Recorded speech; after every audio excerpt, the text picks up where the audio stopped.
మా లంచ్‌కి మా మమ్మీ చేసిన నాన్ వెజ్ స్పెషల్ డిషెస్ చూపిస్తున్నాననమాట. ఫస్ట్ వచ్చేసి మటన్ కాజం కర్రీ అనమాట.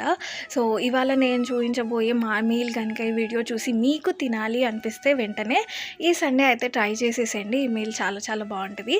ఫస్ట్ అయితే మటన్ కాజం కర్రీ చూయించాను కదా! సెకండ్ వచ్చేసి ఫ్రాన్స్ గ్రేవీ కర్రీ అనమాట. కొంచెం గ్రేవీ లాగా ఇలా చేసిందనమాట మమ్మీ.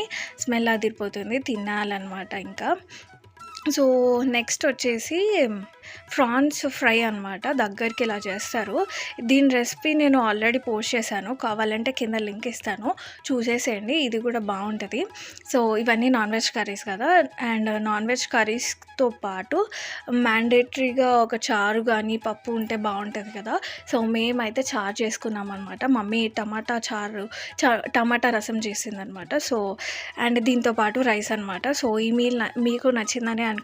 ట్రై చేయండి.